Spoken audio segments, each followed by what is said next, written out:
अपना मन हटाते हुए, उसे शांत करते हुए हम ईश्वर के निज नाम ओम का 3 बार उच्चारण करेंगे।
ओम सहनावतु सहनो भुनक्तु सह वीर्यं करवावहै तेजस्विनावधीतमस्तु मा विद्विषावहै।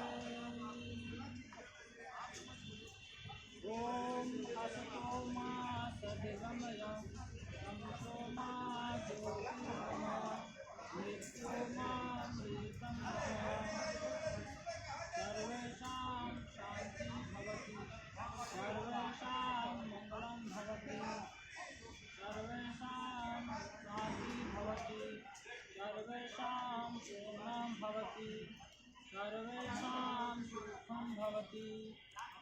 ओम त्र्यंबकं यजामहे सुगन्धिं पुष्टिवर्धनम् उर्वारुकमिव बन्धनात् मृत्योर्मुक्षयेमामृतात्।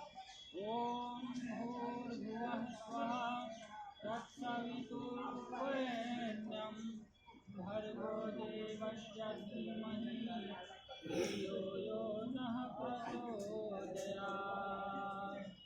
ओम शांति शांति शांति।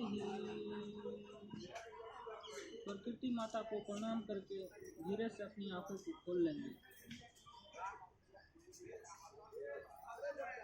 और हर दिन की तरह आज भी हम आप लोगों को कुछ नए आसन सिखाएंगे। लेकिन सबसे पहले इस आसन को करने के पहले हम कल आपको बताए थे कि कौन से ऐसे आसन हैं जो शौच जाने के पहले हमें करना चाहिए। और मैंने बताया था कि शंख प्रक्षालन यानी कि हमारा छोटी आंत और बड़ी आंत, इनको सफाई करने के लिए शंख प्रक्षालन का सिद्धांत आता है।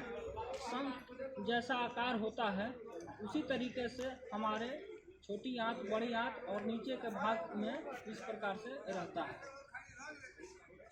तो शंख प्रक्षालन में 5 आती हैं अवस्थाएं, आसन, जिसको हमें शौच के से पहले करना चाहिए। वो सिद्धांत कुछ अलग है, उसमें नींबू पानी पीना पड़ता है और उसका सिद्धांत कुछ अलग है। और साल में मात्र 2 ही बार शंख प्रक्षालन किया जाता है और शंख प्रक्षालन स्वयं से नहीं करना चाहिए, किसी के प्रशिक्षण में किया जाता है। अगर आप अकेले कर रही हैं तो कभी आयुर्वेद इजाज़त नहीं देता कि शंख प्रक्षालन आप स्वयं से करें।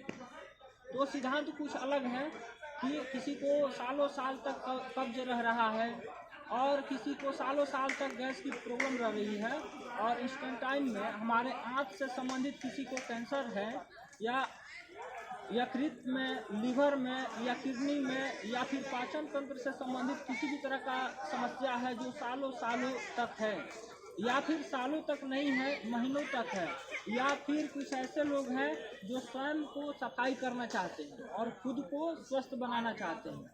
तो 2 तरीके से है, एक तो एनीमा होता है तो बड़ी आंत को साफ करने के लिए, गुहाशय को साफ करने के लिए इनिमा, लेकिन वो अलग सिद्धांत है और शंख प्रक्षालन का सिद्धांत अलग है।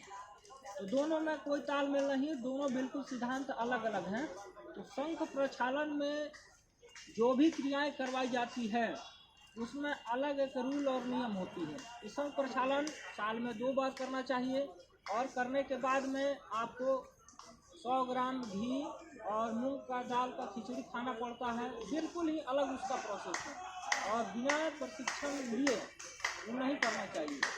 शंख प्रक्षालन में सारे नियमों और सिद्धांतों को पहले जान लिया जाता है, उसके बाद शिक्षक के निगरानी में वो किया जाता है ताकि किसी भी प्रकार का असुविधा ना हो।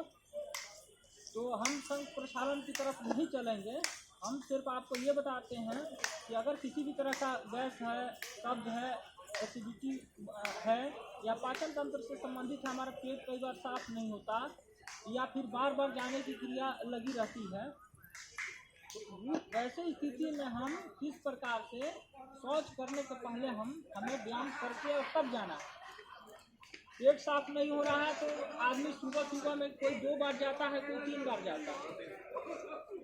तो हम ऐसा कौन सा व्यायाम करें कि उस व्यायाम को करने के बाद हम जाएं तो हमारा एक बार में पूरा का पूरा पेट साफ हो जाए और हमें शांति और आनंद का अनुभव हो।